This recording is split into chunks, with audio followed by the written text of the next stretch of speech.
Hi, everybody. Today we have Antonio Longa presenting. He will talk about the role of egocentric perspective in temporal networks. And he is an assistant professor at the University of Trento. He is actively engaged in research within the structured machine learning group led by Andrea Passerini. And he earned his PhD with honors from the University of Trento and the Fondazione Bruno Kessler under the mentorship of Bruno Leckie. He's currently deeply engaged in research which spans the realms of temporal graph networks and the wider domain of GNN explainability. And his work involves unraveling the dynamics of temporal networks while also enhancing the interpretability of GNNs. These parallel endeavors allow to explore the temporal dimension in machine learning while also ensuring that the inner workings of GNNs are transparent and understandable. So yeah, we're very happy to have you here, and thanks for your talk. I hand over the mic now.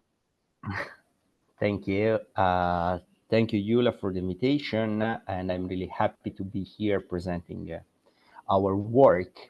So to start with, can you see the screen? Currently, yes, now we see it. Okay, perfect. So in this talk, I will talk about the role of egocentric perspective in temporal networks. This work has been done with several other researchers that I would like to thank, in particular Giulia Cencetti, Andrea Passerini, Sune Lehmann, Bruno Lepri, Beatrix Garcia, Sandro Meloni, Francesco Lotito, Nicolò Gilardini e Kayat Trabucchi. And with, as you can see, there are many affiliation, and that is something is gonna, it's a collaboration with multiple universities and researchers. So during this talk, I would like to talk really briefly about networks and temporal networks. And because I assume that if you are here, you know really well temporal networks, so it's going to be really brief. Then I'm going to move to motifs and later showing you some problems related with motifs and temporal motifs. To talk about temporal motifs, I'm going to talk about several topics, starting from these egocentric temporal motifs, egocentric temporal neighborhood, and how to use those neighborhoods for generating networks, and then how those generated networks has some problems, and how to fix those problems with this, what we call labeled egocentric temporal neighborhood. And finally, I will show you a simple application, a simple mining technique for hypertemporal neighborhood. So let's start. All of you knows what a network is. We have social networks, molecular networks. Sentences can be seen as a tree or even images, and can be seen as a graph through superpixel or other techniques. So let me say something about motifs. So a motifs is a substructures that a subgraph that appear in an observed network significantly more often than in a compatible randomized network. What does it mean? It means that we take a network. So right now I'm talking about static network. We count all of possible substructures. We have a null model for generating synthetic networks. We generate a lot of networks. We count again the substructure in the generated networks. And what we do, we apply a statistical test to see which of those substructures can be considered statistically significant. And then we call these motifs, these structures, motifs, network motifs. And this is the definition given by Milo in 2002. Okay, let's reason 1 second about this procedure. Okay, try to think how many structures we have to count. Okay, so if we have 3 nodes and the graph is undirected, we have 2 substructures. Fantastic, connected substructures. If you have 4 nodes, we have 6 configuration. If you have 5 nodes, 21. So as you can imagine, this part here is particularly expensive to count all of those possible substructures. And if we move to the temporal dimension, this complexity increase a lot of more. So let's reason just for a second on this first substructure here. If we add a temporal ordering on the edges, it became not one structure, but it became 3 structures. If we took these, it became 6.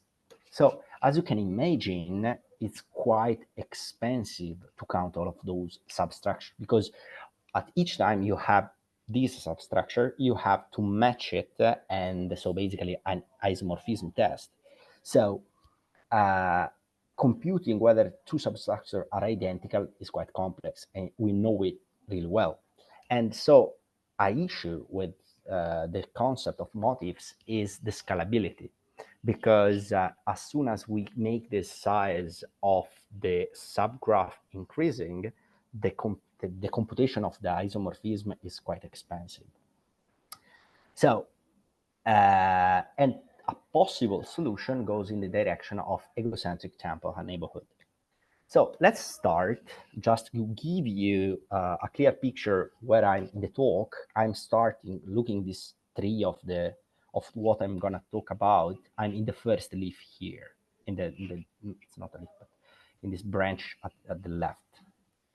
Okay, let's start. We have a temporal network. We know that if the time steps are discrete, we can consider this temporal network as an ordered sequence of static snapshots.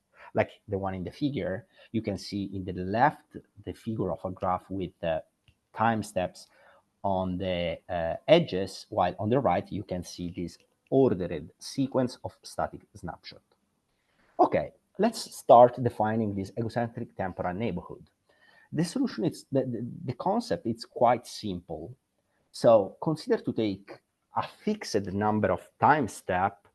In this case, let's say 3. So you take 3 samples. You select a node, you call it ego, and what you do, you extrapolate the first order neighborhood at each time step. So just to have you an idea, consider this left image here. If we consider this E node as the ego and extracting the first order neighborhood, we obtain this structure. And only for visualization, you can see though that those edges, or these horizontal edges, are only connecting nodes that are the same, but in different time steps. Once we have this structure, you can even imagine as a star, but a 3-dimensional star. Okay. Once you have this structure, what we can do, we can compute a node encoding, and the node encoding is quite simple. Is 1 if is it connected to the ego at that time step, 0 otherwise. Let's see an example. The node A is connected at the ego at the first time step, at the second, and the third. So the string is going to be 1, 1, 1. The node B is not connected at the first time step, and it's connected later. And the encoding will be 0, 1, 1. So up to now, what we have to do, we have simply to sort those binary strings and concatenate them. What we have in the end is 0, 1, 1, 1, 1, 1. And we prove in our paper that this simple string allows you to compute exact matching of these kind of substructures. So for instance, in this plot here, I'm showing that the first and the last egocentric temporal neighborhood are isomorphic because they have the same identical ETNS, egocentric temporal neighborhood signature. So up to now, we have something interesting. We are now able to compute the similarity of, the matching of those substructures quite fast. Indeed, the computational complexity of this operation is O at n times m times d up to k log d up to k. So d is the average degree of the graph, and k is the number of time steps we are considering. And consider that at this point we consider small k, and the reason I'm gonna tell you later why we're going to use this small case. Even assuming a not too dense graph, the average degree is not too big in some sense. And then the computational complexity of this procedure is n times m, which n is the number of nodes and m is the number of edges. Okay, cool. We have this algorithm, quite simple to count substructure. What we can do? Well, we can compute similarities among the networks.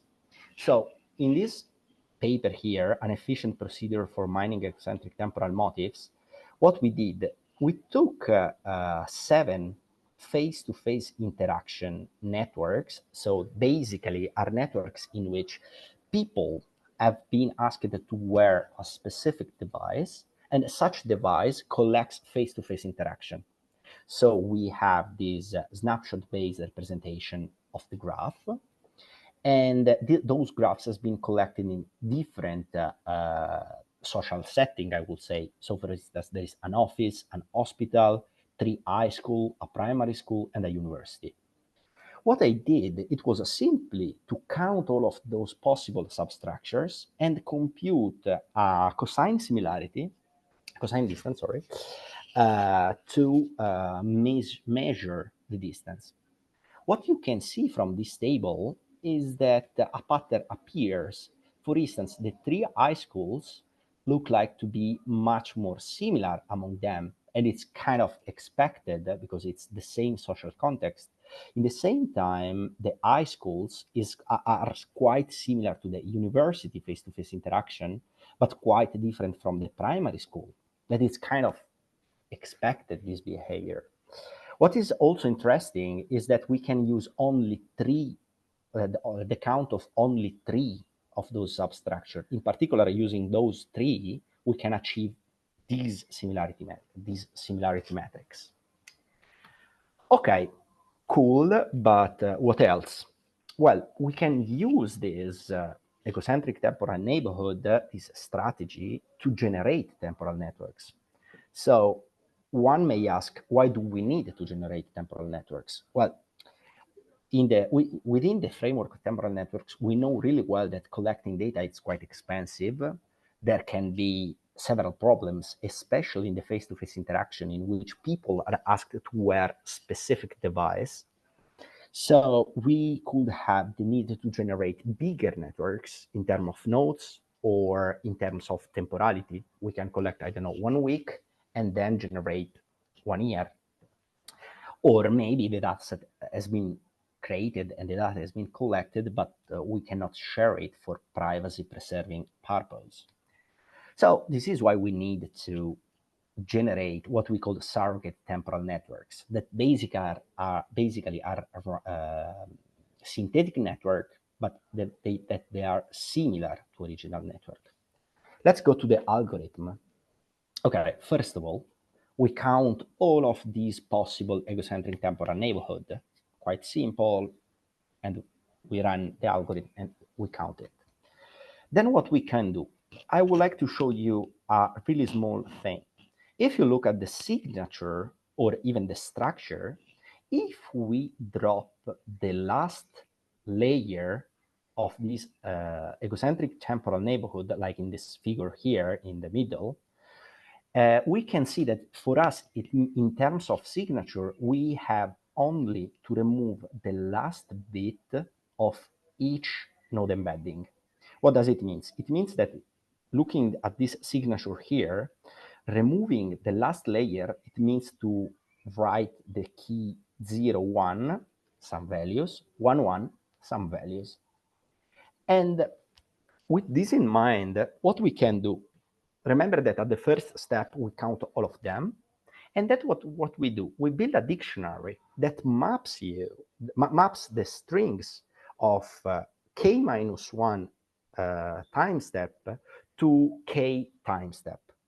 And of course, since we count all of them, what we can do, we also have frequencies.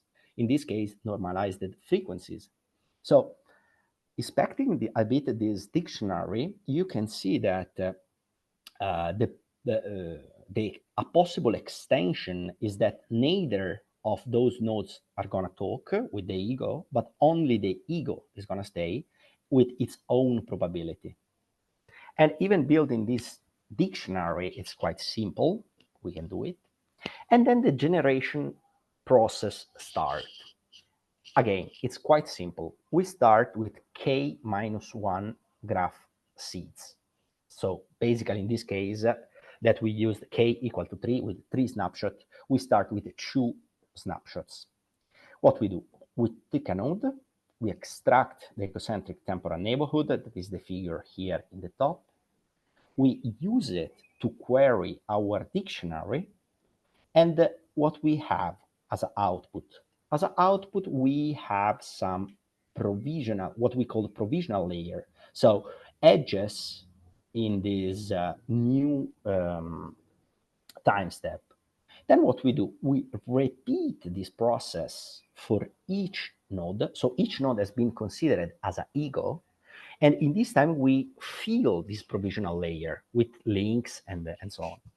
Just for a second, we are going to keep those links directed, because in the end, we have the last step, that is validate layer connection, in which what we do, we have this provisional layer with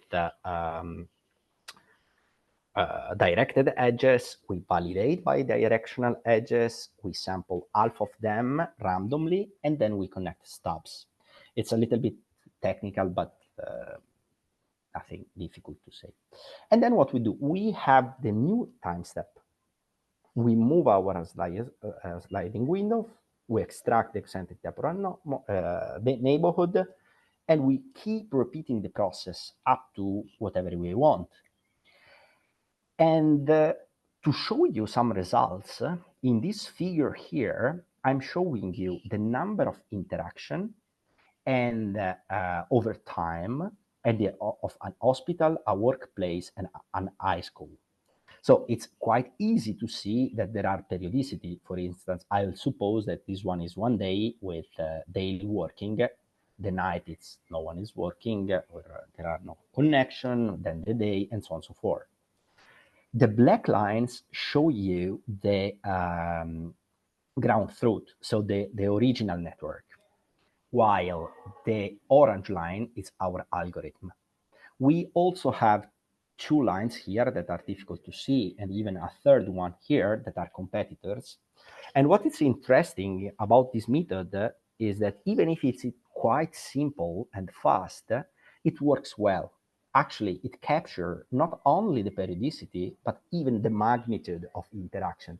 Because, for instance, TagGen, that is another competitor, is able to capture the periodicity, but it's not able to capture the magnitude. For instance, in this case, the average, let's say that the maximum number of interactions is 60, while TagGen generates 400 interactions. So it seems to work well. We even try to study the duration distribution, the average shortest path, and we have quite similar, in some case, distributions with the original one. Okay, the story seems to be closed, everything fantastic, so but there is a problem. So since this structure is quite local, if we try to build the aggregated network, the original one, you can easily see that there are communities, because especially in this case that is a primary school, there are communities. Child in the first class tend to stay together with respect to I don't know, guys with the 5th grade. So if you look at the aggregated network, we are far away from the original one, because we lose this information of community. Even here I reported the one competitor to show you that even the others are not able to capture this. So we move forward. And here I'm going to talk about this second part here of the talk, in which we try to solve this problem of communities. How we can solve it? Well, the algorithm is basically the same. There is just one thing to change. Do you remember that when we compute the egocentric temporal string, our neighborhood string, we used 1 if the node is connected to the ego, 0 otherwise. Okay, now if we replace this with a function that has a specific value for each label of the patient, for each type of the node, basically, what happened? Take, for instance, this case in which we have the ego, that it's a doctor, and then we have a nurse and a patient. Suppose that our function maps the patient in 0, 1, the nurse in 1, 0, and the doctor in 1, 1. Then we can use the same identical algorithm to build a node encoding, sort them, concatenate them, and it's done. We have only to add at the beginning the ego, the label of the ego, in this case the doctor, and then we have this simple string. Then nothing changes. We can use the exactly same algorithm and we can generate graphs. Here there is a little changes for preferential attachment, but it's not really important. Looking at the results, look here, we have our competitor previously, our first model, and this is the third model, the new model. And as you can see, this model is start capturing those communities. Even looking at the modularity over time, we can see that TagGen is not able to capture it. ATN-Gen, that was the previous model, start with 2 graph seed. So here you can see that the modularity is stopped, but then goes down drastically. And then we have this new model labeled ATN-Gen that it's able to capture the modularity over time. And we also try to study the density of interaction within community and outside community. What does it mean? If you consider the original network, you can see that the density between the child in the first class, the density within the class in the first class, it's 0.08. And you can easily see this diagonal, okay, that is much more strongly connected components within the temporal network. And either ATN-Gen and TagGen wasn't able to capture it, while labeled ATN-Gen like it's more good in doing this. One question may be, okay, cool, but what if you don't have labels? Okay, what we tried is to, instead of using the original labels, so I don't know, first grade, second grade, or patient, doctor, this kind of stuff, we run a cluster Newman more greedy modularization, modularity maximization. So basically what this algorithm does, it takes in input the aggregated graph, it extracts communities, we use those communities as a label, and we generated the graph. And looking at these results, here I'm reporting the absolute error. You can see that even without label, we have quite good, quite small error in the modularity with respect to the competitors. So the problem of labels is not so huge in some sense.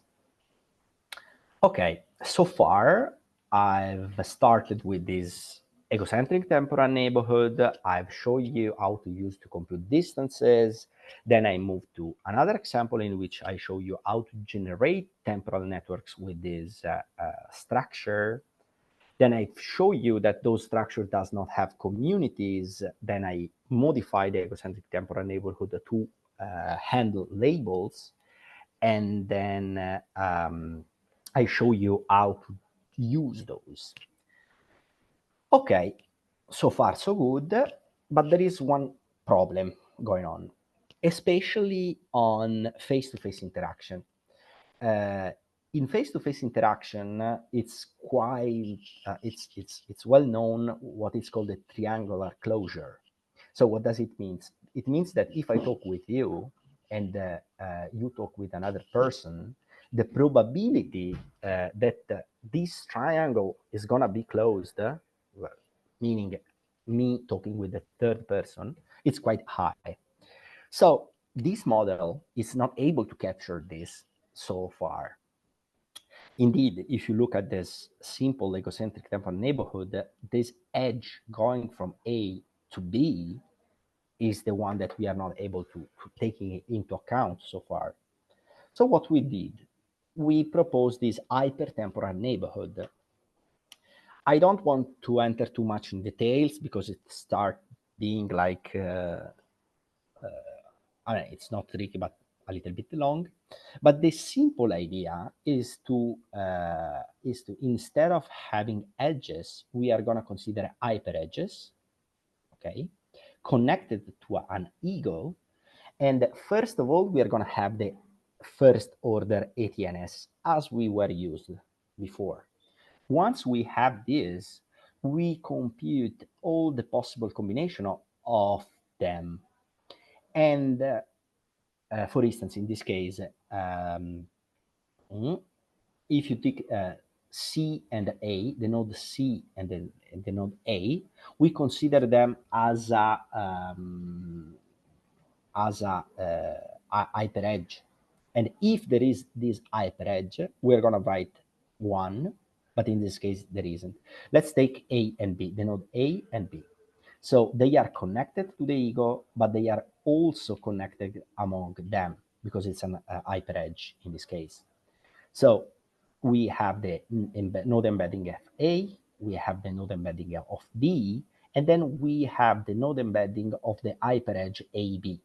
Indeed, the hyperedge AB appears only at this time step, and this is why its embedding is going to be 1, 0, 0.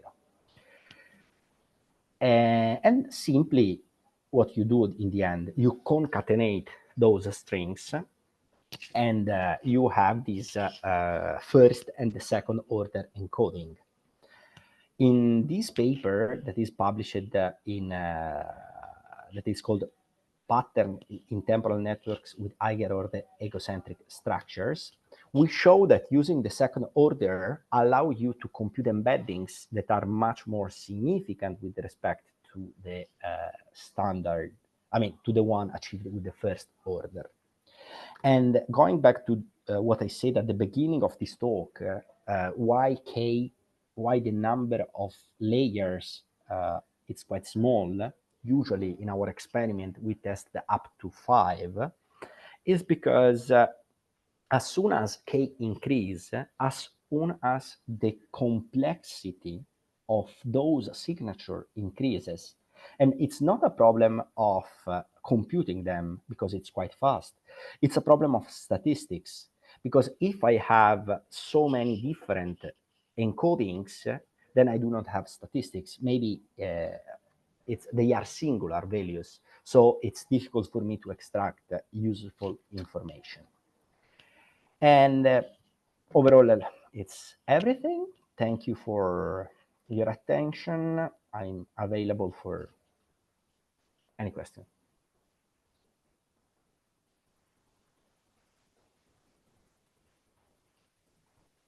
Thank you very much. Thanks a lot for the talk. If there are any questions, please just speak up or write in the chat. If not, I have a question. I work with multi-relational graphs or temporal knowledge graphs. Have you ever thought about how the different types of relations could be like embedded? Something like the different node types, but would it be too complicated if you have different node types and different relation types at some point? Thank you for your question. So I thought about it, and indeed not specifically on relational graphs with different type of nodes, but I was thinking on it when I was thinking about edge labels. Mm-hmm. And it's something that I think goes in your direction because, because here you not only have the node type, but you also have the edge type. And a simple strategies that came in my mind, but it's quite simple and it should be investigated more, is to have multiple embeddings. What I mean is that, first of all, you use the label to compute a first embedding. And then what you do, you build the temporal line graph of your input graph, and you use the relation as a label of the node in the line graph, and then you can compute even the signature of the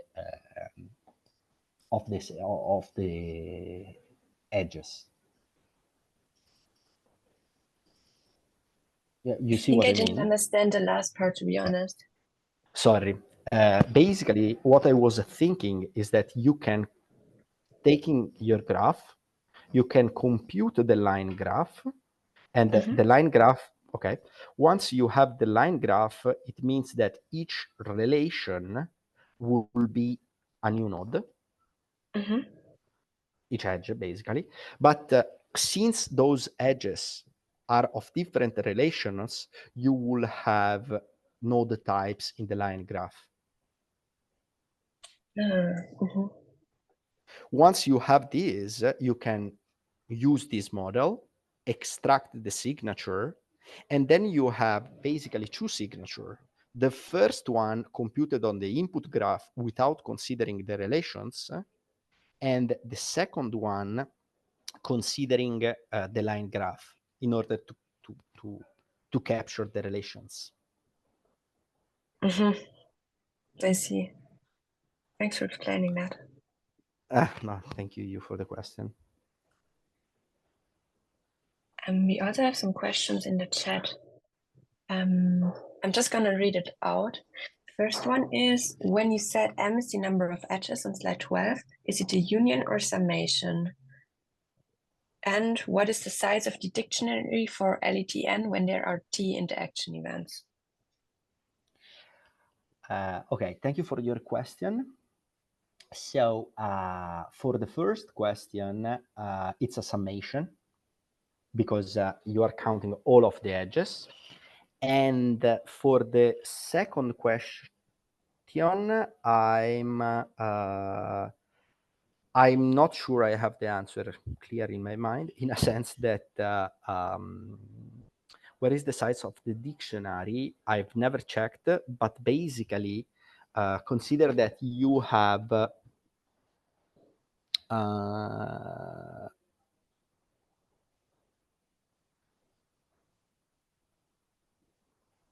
no, I won't be able to answer. I have to check.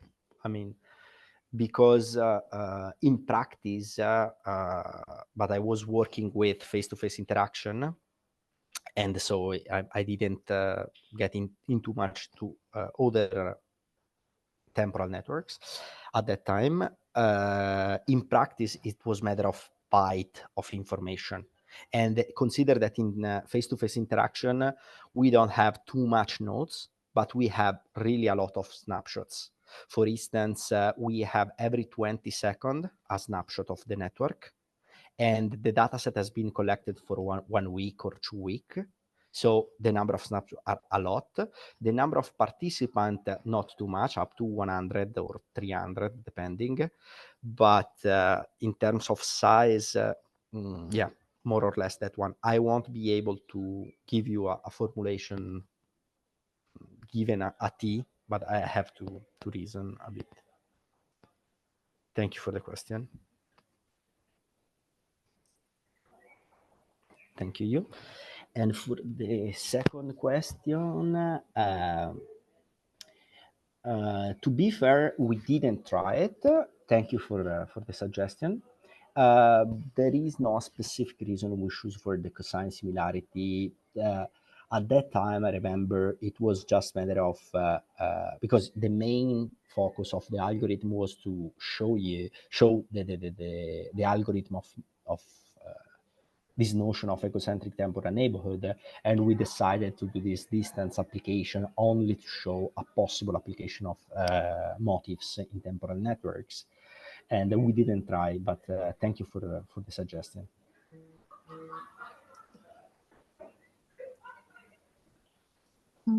I also have one question about the complexity of the method that you use for generating this encoding, and how is that comparable to something like, for example, generating encodings with random walks? Or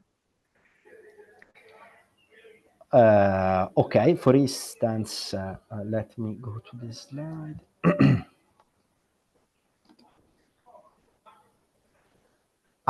Once you put in this way, the first part of the computational complexity rise on the computation of ATNS.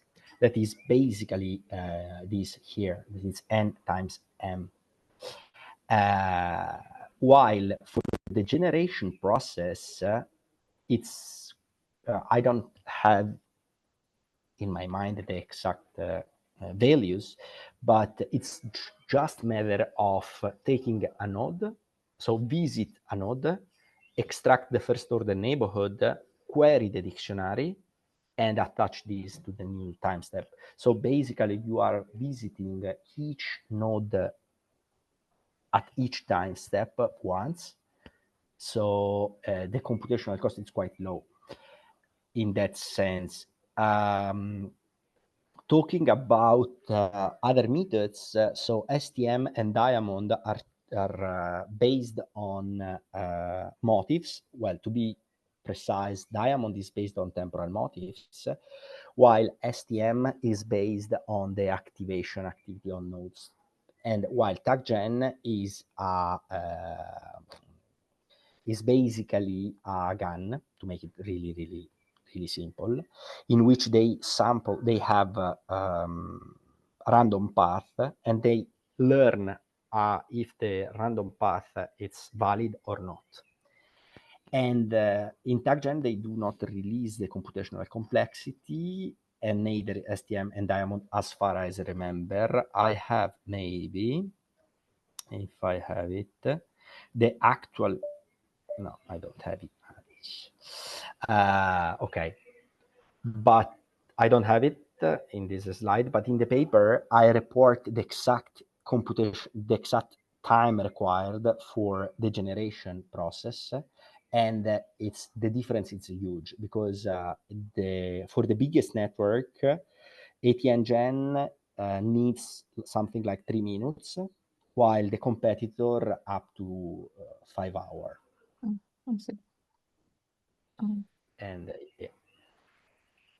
Thank you. There's also another question in the chat. It says, is temporal expansion somewhere related to forecasting?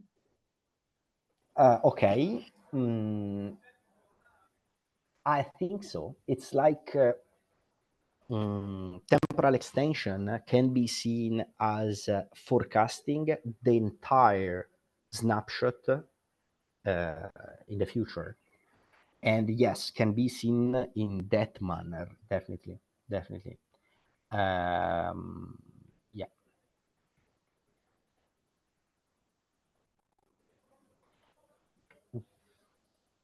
Thank you.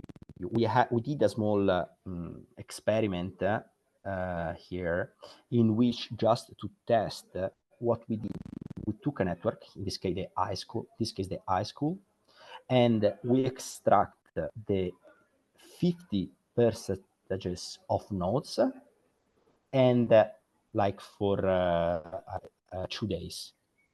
And what we did, we used these to mine our statistics, and then we try to generate the original networks. So we try to generate more nodes and a bigger time. And still, we were able to capture the periodicity, the magnitude, and even in this part in which we extended it, the network. Yes, but it goes definitely in that direction. And yeah.